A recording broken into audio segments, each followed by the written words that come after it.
Dans cette deuxième émission, nous allons voir que l'art délicat de la ponctuation perturbe visiblement quelques-uns de nos passants, certains mettant même en doute son utilité. Bruno Dewel nous rappelle que, sans ponctuation, nos discours seraient incompréhensibles. Et Victor, voulant l'ignorer, manque d'y perdre son souffle. Alors. Comment composer, vous savez.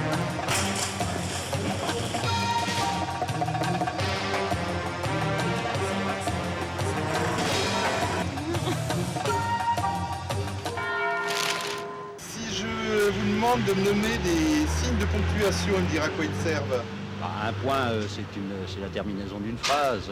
Un point de suspension, c'est une phrase qui n'est pas terminée. Une virgule, c'est une ponctuation qui sépare une phrase. Des points d'interrogation, comme ça, bon, ça veut dire beaucoup de choses. Hein. On peut aller plus loin. Hein, c'est ça. Il y a tellement longtemps qu'on n'a pas mis les pieds à l'école, tu sais. Hein. C'est pas facile à répondre, ça. Les virgules, les points-virgules, etc. C'est ça que vous voulez savoir? Un point, une terminaison de phrase. Les points d'exclamation, les points d'interrogation, les guillemets. Par exemple, la virgule, le point-virgule, c'est quand on termine une phrase et on recommence une autre phrase dans le même sens du sujet, quoi. La ponctuation est toujours délicate dans la langue française. Suivant comment on peut la mettre sur les phrases ou l'écriture, on peut donner un tout autre sens à la phrase. Une virgule qui permet d'aérer le texte, un point qui finit la phrase et on en recommence une autre, un point-virgule qui continue la phrase tout en restant dans le même ordre d'idées mais en changeant un petit peu. La virgule, pour éviter que la phrase soit trop lourde. La virgule, pour reprendre son souffle. Il y a le point pour finir la phrase. Le point, évidemment, le point final d'une phrase pour montrer que l'on a terminé de dire un élément, de dire une expression. Le point d'exclamation pour s'exclamer. Le point d'exclamation qui peut permettre d'appuyer en fait nos dires, pourquoi pas. Le point d'interrogation. J'ai déjà dit. Tu l'as déjà dit Le point d'interrogation pour parler, pour poser une question ou pour donner un sens interrogatif à une phrase. Vous savez, moi, en ce moment, je suis en train d'écrire ce que j'ai traversé. Donc, je crois que j'en mets beaucoup trop, d'ailleurs, des points d'exclamation, des points de ponctuation, 3 petits points, ouvrez les guillemets, fermez les guillemets. Je crois qu'il faut enlever tout ça. Je crois que ça ne sert pas à grand-chose, finalement. Aussi, cher monsieur, car si vos vœux se réalisaient, ce que vous écririez alors n'aurait plus de sens que pour vous. La ponctuation n'est pas seulement une affaire de style, ce qui, soit dit en passant, serait déjà considérable. Elle ne donne pas seulement son rythme à la phrase, elle en est aussi la logique. Un texte non ponctué est un texte illisible. Un texte mal ponctué est un texte que l'on risque de mal interpréter, ce qui en un sens est plus grave encore. Et sans aller jusqu'à donner raison à ce provocateur de Gustave Flaubert, lequel n'hésitait pas en son temps à affirmer que la plus belle femme du monde ne valait pas une virgule mise à sa place, force est de reconnaître qu'elle est indispensable à la bonne compréhension du message. En voulez-vous une preuve ? Comparez ces deux phrases presque identiques. Les enfants qui ont été sages seront récompensés. Les enfants, virgule, qui ont été sages, virgule, seront récompensés. La seule différence, vous le constatez, réside dans ces deux virgules qui, au sein de la seconde phrase, encadrent la proposition subordonnée relative. Eh bien, il suffit de ces deux malheureuses virgules pour bouleverser le sens de la phrase en question. Dans ce second cas, en effet, tous les enfants ont été sages et tous sont en droit de recevoir une récompense. Dans le premier, seuls ceux qui ont été sages, et visiblement ce ne fut pas le cas de tout le monde, seront récompensés. Et vous prétendez que la ponctuation ne sert à rien. Elle vous permet déjà d'économiser des bonbons. Cela dit, et pour redevenir sérieux, il est parfaitement compréhensible que l'usager renacle à la seule idée de devoir soigner la ponctuation. Ce que nous faisons pour ainsi dire instinctivement à l'oral, par le biais notamment des pauses, de l'intonation, quelquefois même de nos mimiques, Nous devons tout à coup le traduire sur le papier au moyen de signes qui ne nous sont pas toujours familiers. Mais le jeu en vaut la chandelle, car encore une fois, une ponctuation sûre est le meilleur moyen de ne pas voir sa pensée trahie. À ce titre, elle est aussi cruciale que l'orthographe et la grammaire, et peut-être même plus. Ne dit-on pas, fût-ce dans un tout autre sens, un point c'est tout. Faisons-en notre philosophie chaque fois que nous écrivons, et prêtons une oreille plus qu'attentive aux conseils qui vont nous être donnés maintenant.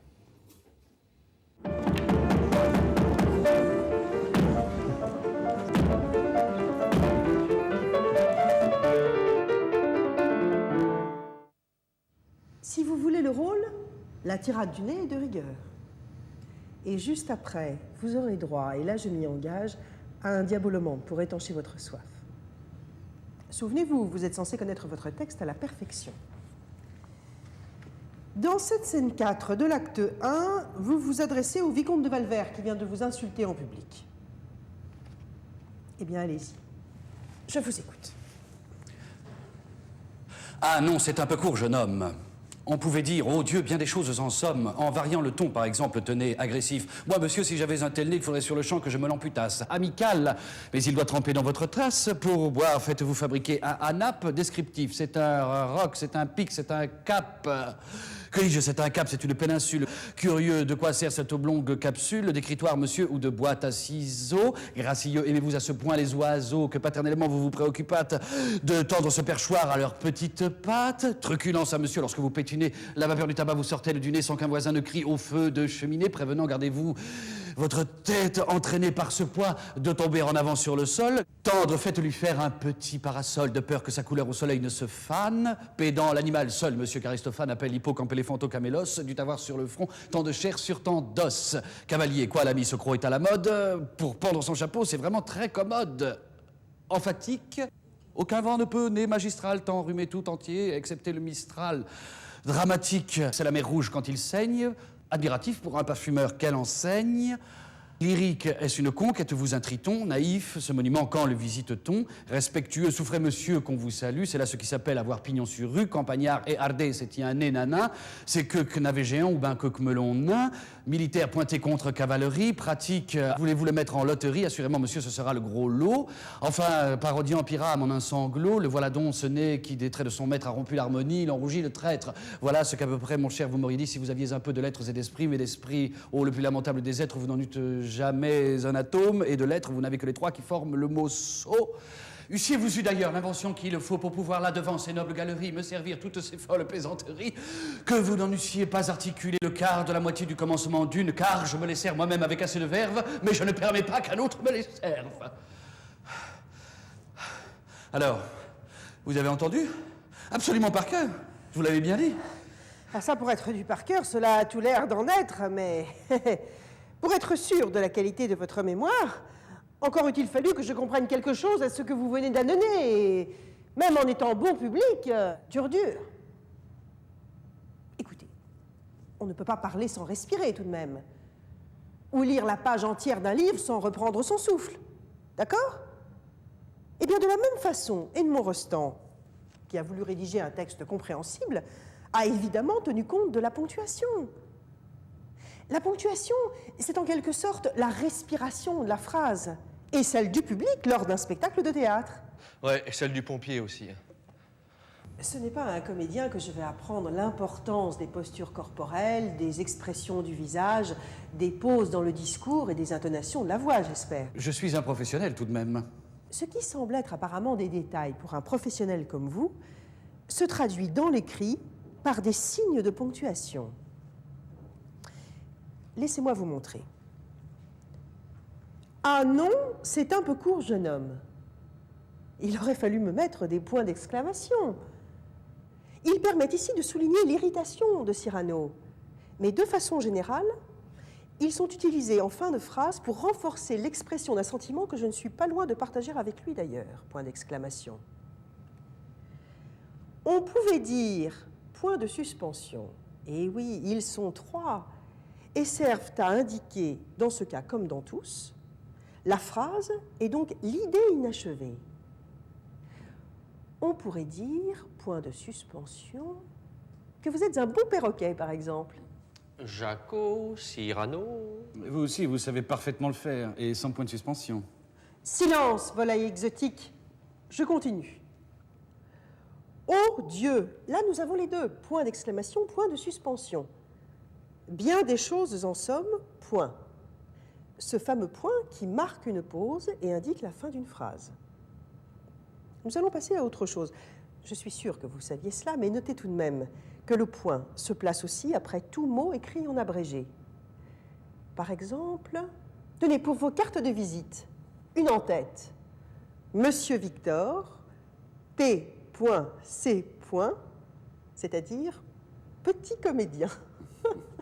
Je vous remercie de la haute considération que vous accordez à mes capacités. Ne vous vexez pas, c'était un exemple, je vous l'ai dit.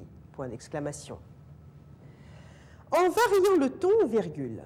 La virgule marque une pause de peu de durée et sépare des éléments semblables qui ne sont pas liés entre eux par une conjonction. Voici quelques règles complémentaires et élémentaires concernant son emploi. On ne peut pas séparer le sujet du verbe, ni l'adjectif du nom, et encore moins les pronoms relatifs qui, que de leur antécédent. Mais on ne peut pas plus isoler une proposition complément d'objet direct. Par exemple, il faudrait, sans virgule, que vous pensiez à la ponctuation. Et le point-virgule, me direz-vous? Il marque, lui, une pause de moyenne durée et sépare des propositions liées entre elles par le sens. En ce qui vous concerne, une plus grande respiration, quoi. Je ne ferai plus que cela, virgule, dorénavant, point, virgule. Je ne ferai plus rien d'autre que respirer, point d'exclamation. Parfait, virgule, parfait! Je continue. En variant le ton, virgule, tiret, par exemple... Ah, j'allais oublier le tiret. Il marque un changement d'interlocuteur, met en valeur un élément, autorise à couper un mot situé en fin de ligne en respectant les syllabes, et permet de rejeter le pronom derrière le verbe. Encore utile, tirer, fallu le savoir. Tout à fait, tout à fait. Je continue. En variant le ton, par exemple, tenez. Et maintenant, les deux points qui marquent une demi-pause et permettent de préciser un discours, virgule, une énumération ou une explication. Agressif. Ah, voilà un beau spécimen. Deux points, ouvrez les guillemets. Les guillemets annoncent un discours, font ressortir un mot ou une expression, ou tout simplement le titre d'un ouvrage. Par exemple, avez-vous, lu l'ouvrage de Victor Hugo, ouvrez les guillemets, Les Misérables, fermez les guillemets. Moi, oui. Pendant les astreintes entre deux interventions. Inoubliable le passage sur les égouts. Moi, non. Vous avez vu un peu le pavé? Laissez-moi vous dire, entre parenthèses... Entre parenthèses? Mais j'ai oublié les parenthèses. Parenthèses ou crochets, d'ailleurs. Ils servent à isoler un élément, une explication accessoire au sein d'un texte, donc d'un discours. Oui, avec parenthèse ou sans, le rôle de Cyrano représente lui aussi un pavé, comme vous dites. Et j'espère que vous en êtes conscient. Complètement. Pour moi, le théâtre, ce n'est pas que de la littérature. Tout est tellement plus simple lorsqu'il s'agit de faire vibrer une salle. Est-ce que vous songeriez à moi pour le rôle de Cyrano? J'entends. Cette fois-ci, je les entends. Beaucoup de points d'interrogation. Voilà qui est bien. Cela va me permettre de conclure sur cette interrogation. En effet, le point d'interrogation se place après toute phrase exprimant une interrogation directe. Il exprime une question. Et voici la mienne. Pourriez-vous, s'il vous plaît, reprendre la tirade en ne mettant pas cette fois-ci de respirer de temps en temps? Cela devrait vous permettre de nous la faire vivre un peu plus. Peut-être même vibrerons-nous. J'espère, virgule, parce que moi, virgule, je n'ai plus d'oxygène. Point d'exclamation, point, fermez la parenthèse. Ah non, c'est un peu court, virgule, jeune homme, point d'exclamation. On pouvait dire 3 points de suspension. Oh Dieu, point d'exclamation. Allez, jouez, ne paniquez pas. Et mettez de côté les commentaires, ici c'est moi qui les fais.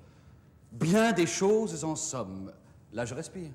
Mais oui, allez, laissez-vous aller, laissez-vous aller. En variant le ton, par exemple, tenez, agressif. Moi, monsieur, si j'avais un tel nez, il faudrait sur le champ que je me l'amputasse. Amical. mais il doit tremper dans votre tasse. Pour boire, faites-vous fabriquer un hanap? Descriptif. C'est un roc, c'est un pic, c'est un cap. Que dis-je, c'est un cap, c'est une péninsule. Curieux. De quoi sert cette oblongue capsule? D'écritoire, monsieur? Ou de boîte à ciseaux? Gracieux. Aimez-vous à ce point les oiseaux que paternellement vous vous préoccupâtes de tendre ce perchoir à leurs petites pattes? Truculent. Ça, monsieur, lorsque vous pétunez, la vapeur du tabac vous sort-elle du nez sans qu'un voisin ne crie « au feu de cheminée » Prévenant. Gardez-vous, votre tête entraînée par ce poids, de tomber en avant sur le sol. Tendre. Faites-lui faire un petit parasol, de peur que sa couleur au soleil ne se fane. Pédant. L'animal seul, monsieur, qu'Aristophane appelle hippocampéléphanto camélos, dut avoir sur le front tant de chair sur tant d'os. Cavalier, quoi l'ami, ce croc est à la mode. Pour pendre son chapeau, c'est vraiment très commode, emphatique. Aucun vent ne peut, né magistral, t'enrhumer tout entier, excepté le Mistral. Dramatique, c'est la mer rouge quand il saigne. Admiratif, pour un parfumeur, quelle enseigne. Lyrique, est-ce une conque? Êtes-vous un triton? Naïf. Ce monument, quand le visite-t-on? Respectueux, souffrez, monsieur, qu'on vous salue. C'est là ce qui s'appelle avoir pignon sur rue. Campagnard. Et Ardé, c'est-y un nez, nanin? C'est que navet géant ou ben que melon-nain? Militaire. Pointé contre cavalerie. Pratique. Voulez-vous le mettre en loterie? Assurément, monsieur, ce sera le gros lot. Enfin, parodiant Pyrame en un sanglot, le voilà donc, ce nez, qui des traits de son maître a rompu l'harmonie, il en rougit, le traître. Voilà ce qu'à peu près, mon cher, vous m'auriez dit si vous aviez un peu de lettres et d'esprit. Mais d'esprit, ô le plus lamentable des êtres, vous n'en eûtes jamais un atome, et de lettres, vous n'avez que les trois qui forment le mot sot. Eussiez-vous eu d'ailleurs l'invention qu'il faut pour pouvoir là, devant ces nobles galeries, me servir toutes ces folles plaisanteries, que vous n'en eussiez pas articulé le quart de la moitié du commencement d'une, car je me les sers moi-même avec assez de verve, et je ne permets pas qu'un autre me les serve. Alors? Point d'interrogation. Ah bah quand vous vous y mettez, on ne respire plus. Mais ce n'est pas tout à fait pour les mêmes raisons que tout à l'heure. Félicitations. Engagé. Bon, moi, je vais refaire le plein. Puisque monsieur le dit, le rôle de Cyrano de Bergerac est à vous. Maintenant, une petite vérification. Je vous donne le texte de l'envoi dans la même scène, mais sans ponctuation. À vous de la replacer. Et pensez bien à la respiration. Alors, à vos stylos. Et respirez.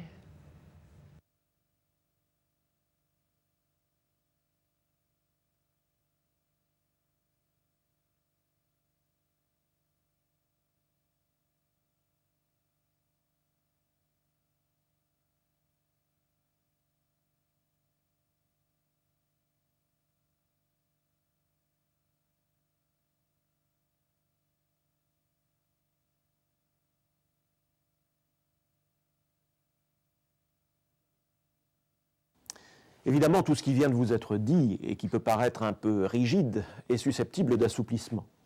La ponctuation de l'un n'est jamais tout à fait la ponctuation de l'autre, surtout, et pourquoi ne serait-ce pas un jour votre cas, dès que l'on quitte le boulevard de l'écriture utilitaire pour les sentiers escarpés de la littérature et de la création. Tel écrivain ponctuera ses textes plus que de raison, tel autre n'y aura recours qu'avec parcimonie. Ce troisième boycottera l'usage du point-virgule. Les poètes du XXe siècle, Guillaume Apollinaire et les surréalistes en tête, ont mis un point d'honneur à ne jamais en user dans certains de leurs textes. Ils y voyaient en effet la marque de la raison triomphante, peu compatible, selon eux, avec ce flou que se doit d'entretenir la poésie, ne serait-ce que pour favoriser la libre interprétation du lecteur. Mais ce sont là des cas bien particuliers, des exceptions qui confirment puissamment les règles que nous venons de vous rappeler. Pour transgresser la norme, ne faut-il pas déjà que cette norme existe? Bien sûr, on nous objectera qu'à l'instar de l'orthographe, la ponctuation n'a pas toujours existé. Les Grecs de l'époque classique ne la connaissaient pas, Et il arrivait même que dans leurs écrits, les mots ne fussent pas séparés les uns des autres. Il a fallu attendre le IXe siècle pour que l'on commence à en faire usage, et l'invention de l'imprimerie au XVIe pour qu'on la respecte avec régularité. Il n'est pas moins vrai que la philosophie de la ponctuation a, au cours des siècles, sensiblement évolué. On n'hésitait pas hier, nous entendons par là chez nos auteurs classiques, à user de virgules dites de respiration par référence au rythme oral qui a tendance à multiplier les pauses. Est-ce notre époque cartésienne qui veut cela? On est aujourd'hui beaucoup plus soucieux de la logique de la phrase et l'on hésite de plus en plus à séparer un groupe sujet, fût-il particulièrement long, de son verbe. Mais ce n'est pas parce que l'esclavage a un jour existé qu'il faut bouder son abolition. Ce rappel d'ordre historique ne saurait nous distraire de l'essentiel. La ponctuation constitue un réel progrès que nous devons avoir à cœur de consolider. Elle est ce fil d'Ariane que nous confions à notre destinataire pour qu'il ne s'égare pas dans le labyrinthe de notre pensée. Veillons à ce qu'il ne casse jamais. Ce deuxième épisode est terminé. Dans le prochain, c'est au Café du Coin que l'accord de l'adjectif qualificatif en fera voir de toutes les couleurs à notre équipe de théâtre. À bientôt. J'allais encore oublier de corriger notre exercice de ponctuation. Voici donc la réponse. Je jette avec grâce mon feutre, virgule. Je fais lentement l'abandon du grand manteau qui me calfeutre, virgule. Et je tire mon espadon, point virgule. Élégant comme Céladon, virgule. Agile comme Scaramouche, virgule. Je vous préviens, virgule, cher Myrmidon, virgule, qu'à la fin de l'envoi, je touche, point d'exclamation. Vous auriez bien dû rester neutre, point virgule. Où vais-je, tiret, vous lardez, virgule, dindon, point d'interrogation, 3 points de suspension. Dans le flanc, virgule, sous votre maheutre, point d'interrogation, 3 points de suspension. Maheutre, large manche qui s'arrête au coude.